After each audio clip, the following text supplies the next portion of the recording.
Personne ne sait quelle fut sa naissance, ni comment il vint sur terre. Il apparut près des rives dorées du fleuve Akragas, dans la belle cité d'Agrigente, un peu après le temps où Xerxès fit frapper la mer de chêne.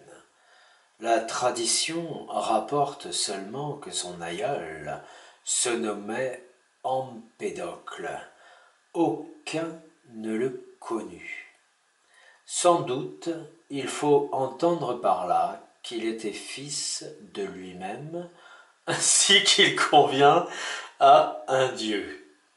Mais ses disciples assurent qu'avant de parcourir dans sa gloire les campagnes de Sicile, il avait déjà passé 4 existences dans notre monde, et qu'il avait été plante, poisson, oiseau et jeune fille.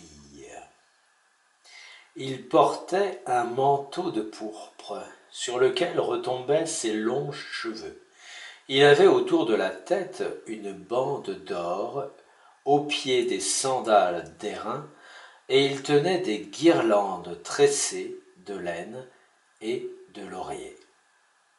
Par l'imposition de ses mains, il guérissait les malades et récitait des vers à la façon homérique, avec des accents pompeux, monté sur un char et la tête levée vers le ciel. Une grande troupe de peuples suivait et se prosternait devant lui pour écouter ses poèmes. Sous le ciel pur qui éclaire les blés, les hommes venaient de toutes parts vers Empédocle, leurs bras chargés d'offrandes. Il les tenait, béants, en leur chantant la voûte divine, faite de cristal, la masse de feu que nous nommons soleil, et l'amour qui contient tout, semblable à une vaste sphère.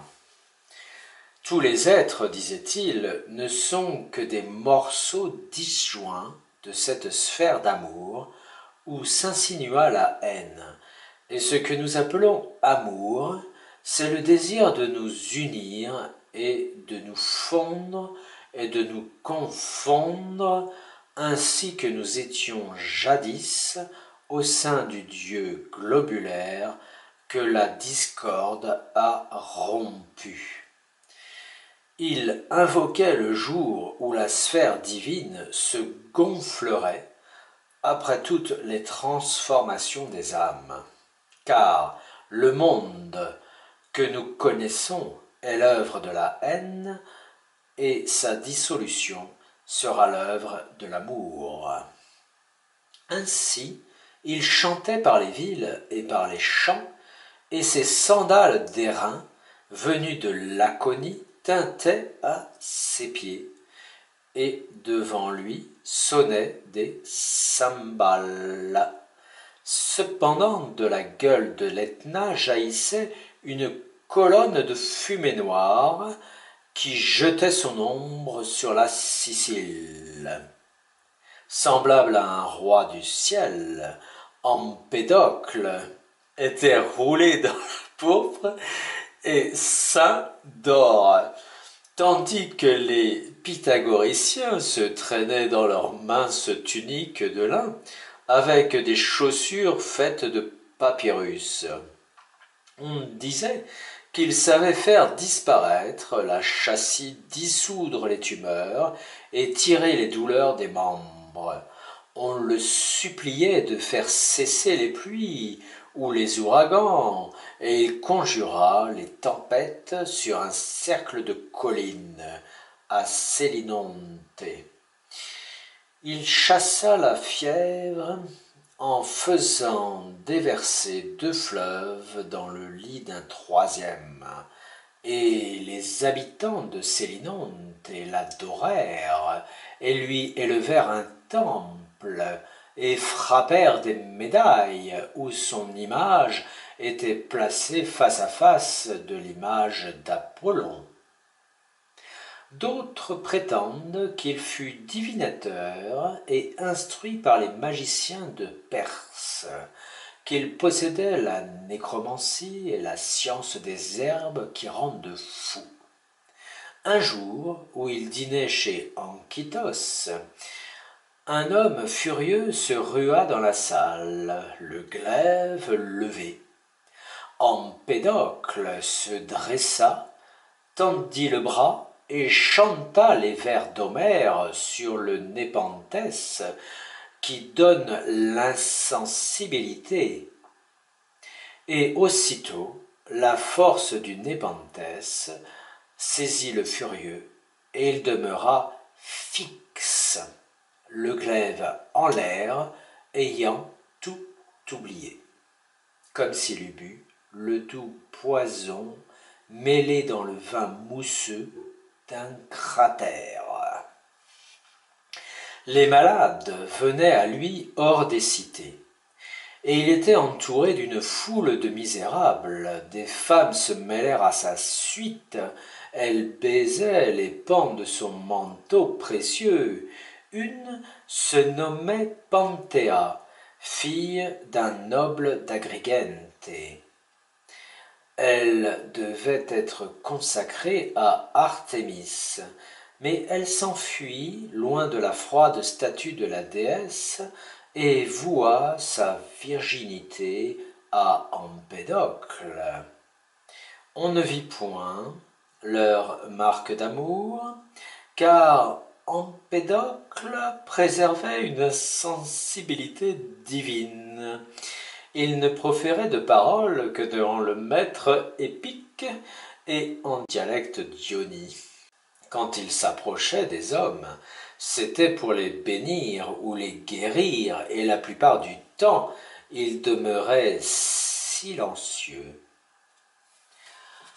Aucun de ceux qui le suivaient ne put jamais le surprendre pendant son sommeil.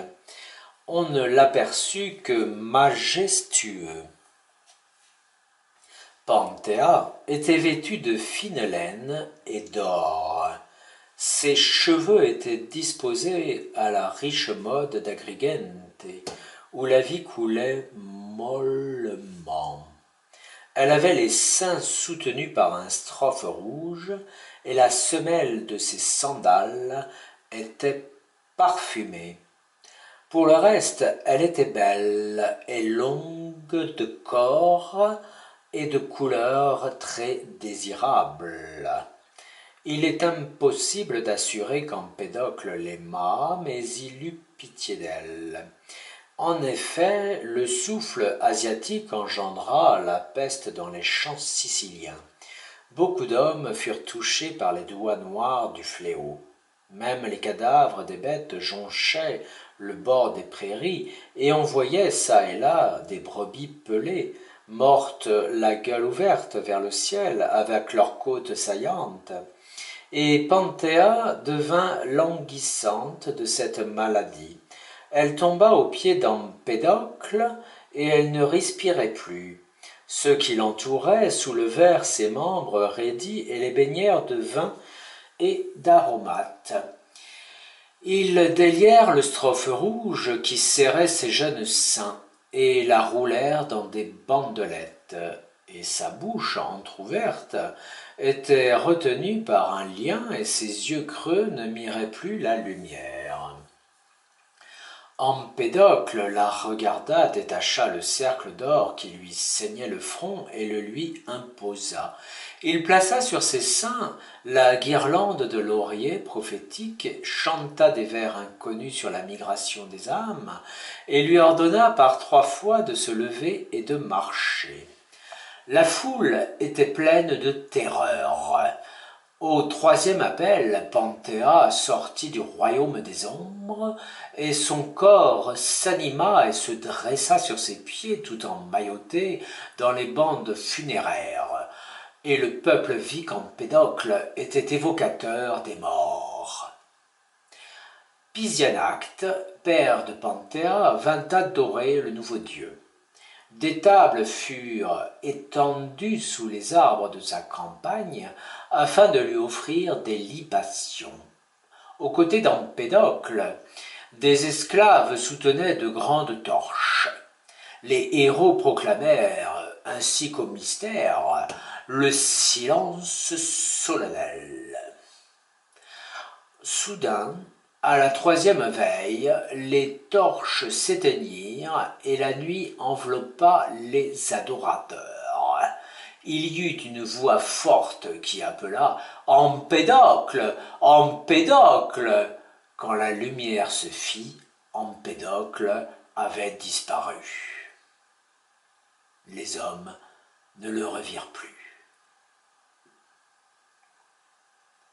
Un esclave, épouvanté, raconta qu'il avait vu un trait rouge qui sillonnait les ténèbres vers le sommet de l'Etna. Les fidèles gravirent les pentes stériles de la montagne à la lueur morne de l'aube. Le cratère du volcan vomissait une gerbe de flammes.